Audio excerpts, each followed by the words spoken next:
y'all, welcome back to Homestead. Well, let me tell you. So, I have been working on my herbs. This is my purple nettle that I dehydrated.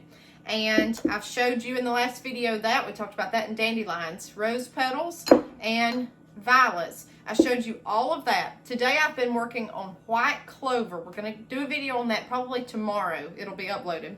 But I thought, well, how can I drink this? You know, I don't want tea tonight. How can I do anything with this? So what I did was I researched each herb through all the books that I showed you guys.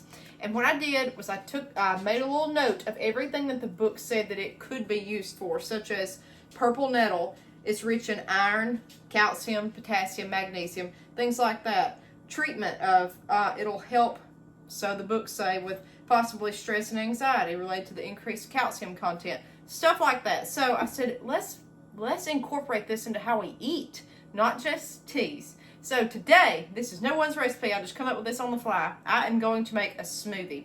This is all stuff that I've gathered around here, except for milk. And normally I would use almond milk, but this is what I had. I bought it for my husband. It's regular milk, okay? So I'm starting out with a blender. I've got that, and I've got some ice, probably a cup of ice down in here.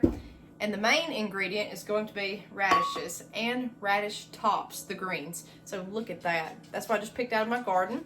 I washed it, and let me show you my supper tonight. All of my lettuce and radishes. I'm going to separate those. Look at this lettuce. It's gorgeous. I've got all kinds. I've got black-seeded Simpson. It's just, this is pure goodness, okay? So I said, well, let's make a smoothie in the meantime. So what I'm going to do, I've got ice. Let's add some water. And this is all just what I like to my taste. I did right at 2 cups of water, a little bit more, okay, in with that ice. Now I'm going to put my radishes in here. I used 1, 2, 3, 4, 5, 6 radishes down in there. Oh, that's going to be good. My husband cannot stand this stuff, and I understand. He just doesn't like it. I do, though. And girls, if you don't want to, pig out all afternoon and eat a bunch of junk food, try something like this because it will fill you up, okay? A lot of you think that it's so disgusting you won't want to eat anything after you eat it, okay? So it's a win-win, but it's full of nutrients, okay? Now, I am going to take this purple nettle, and when you use these herbs, remember everything needs to be in minute amounts. So let me get like a little teaspoon measuring thing. First thing I grabbed, a teaspoon. So I want to use a teaspoon of dried purple nettle down in there. All right. Rose petals. Though I've got tons of knockout roses, this is plentiful, plentiful, plentiful. I don't even need that. Just throw a few down in there. There we go. When I was a little girl, I remember somewhere rose water. Somewhere, somehow. Now, I'm going to do a half a teaspoon of violets. Just like that. You're getting all these colors in here. That's what you want. The more colorful your food is, the legend is, the better it is. Look at that. Oh! Pouring water out the bottom, guys, where I washed it. Look at that. Beautiful. Now, what I'm going to do is I've got some ground allspice. You could use cinnamon. I did that earlier when I made one of these. I said, let's try the allspice. I want a little kick to this one. A little bit. Now, here's the secret ingredient. Cayenne pepper flakes. I'm going to put just a few in here to blend up. I want this kind of like an afternoon pick-me-up, but look, probably a quarter of a teaspoon. Okay? And now the milk. Just do a little milk, okay? Like that. And see. Do it to taste. So there all that is. Now, let's blend it up. Oh, it looks good. I'm going to do the grind function first on this El Cheapo grinder. Or blender. To grind the ice up, and then the smoothie function.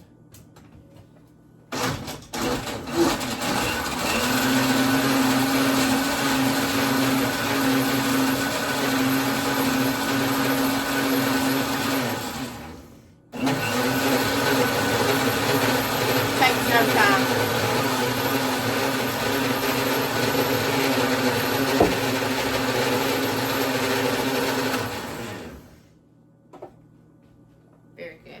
So now let's taste it and see if we need more milk or not. It smells good.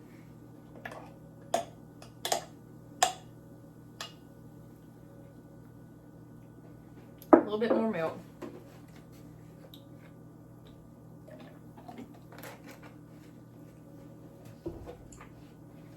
Woo! Just them few cayenne pepper flakes will get you.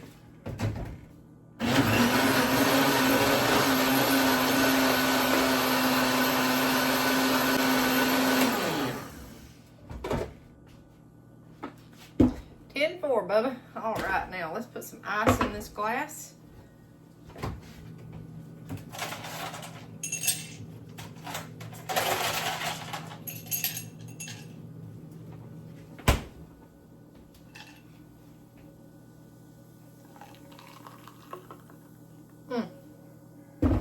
Ooh.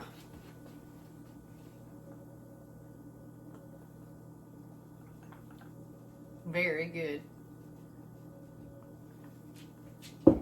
Very good. Whew. Just those few pepper flakes, y'all, will get you, okay? And that allspice is strong too, so maybe not use that next time. May use cinnamon. I just did cinnamon earlier and I thought it was delicious. I said, well, let's use the allspice. So that's a way to incorporate herbs, dried herbs, into something besides a tea. This will be good this summer when it's hot outside and I'm not wanting a cup of tea of herbs. So now let's go over what these herbs are and what I have wrote down. So as far as the purple nettle, that was kind of the backbone to this smoothie. It says that it has been known in all the books that I've showed you as a diuretic, and people use it as a tonic. Rosemary Gladstar, you need to look this up. It's also an astringent, like it pulls stuff. It prevents bleeding. It can decrease allergies. It's an anti-inflammatory. It cleanses, it detoxifies. It also increases urine production because it's a diuretic and it has a high potassium amount. People have used it before for hay fever, asthma, itching. I'm not telling you to use it for this. I'm just telling you what the book said. You can use it as an ointment. You can put 60 grams dried to 500 grams petroleum and put that in the fridge. That's in my Modern Herbal Dispensatory book. It activates metabolism, strengthens and tones the entire system. It's a tonic for endocrine and reproductive systems is what it's been used for. Stress and anxiety. Builds healthy blood, bones, joints, and skin. Treats anemia, or has been used in the past to treat anemia, low blood pressure, and weakness. Is a mast cell stabilizer, respiratory problems, and could possibly, it's been studied about fertility and if that would increase it or not. So this is all what purple nettle, what I showed you in the backyard, has been used for, and the studies that are ongoing. This is not advice, not medical advice. Go talk to your doctor, okay? I'm just telling you what this stuff has been used for. Violets have been used as an expectorant, a demulculant, treats coughs and colds, or has been used to treat coughs and colds, even insomnia. A lot of people love the smell of violets. I do myself. And I think it's kind of odd I put it in a smoothie, but I wanted a good balance between the cayenne pepper that's going to get you revved up and something like this that's kind of common. Same thing with the rose. Rose petals are full of vitamin C, but mainly rose hips. You want to get those in the fall. That's the big buds at the end of the rose, what's left after the blooms fly off. It has been studied if it's going to decrease cholesterol or not. Antibacterial, antidepressant, astringent, anti-inflammatory. Rose water is a facial toner. Inflamed, sore eyes. People have put it on their eyes before. I don't know if that's even safe. I have no clue. A tincture, 1:5 ratio. So tincture is when you soak something in alcohol, or you could do glycerin or something else. For a rose tincture, my book recommended a 1:5 ratio, so 1 part rose to 5 parts alcohol, and it recommended 40% alcohol. If you're wanting to do tinctures, get the Modern Herbal Dispensatory book. That's what you need. And it says 5 drops to 2 meals 3 times a day is how you could use it, is what they recommended for a rose tincture. Tea, you could do 3 times a day, 4 to 8 ounces. That's just what the books are saying. Okay, so I have no clue if that's good or not. This is an old olive jar. Save every old jar you've got to put this stuff in. And I have been picking herbs all day, guys, and plants that I can use around the homestead for stuff like this if I just want to try it. And look at our smoothie here. Get in the camera. if you can see. Look at the herbs on top. Zoom in there. See the violets, the roses, the purple nettle. It's all there. It's there for you. So this is just a different way to do a smoothie that's herbal. Think what you can use. Do you want to do a rosemary smoothie? Do you want to do, you know, smoothies were huge for a while and then they just kind of faded away. I'm not into juicing and all that. I'd rather just throw something in the blender and be done with it. That's just, you know, for me. And a lot of people don't like tea. They just don't like it. I don't like what's in the tea that I'm drinking. That's what worries me. A lot of times teas will have pesticides on them and things like that. This was all free except this right here, the milk. We're going to get some almond milk this week. All right, guys. See you next time on Harmon Homestead. Cheers. That's good.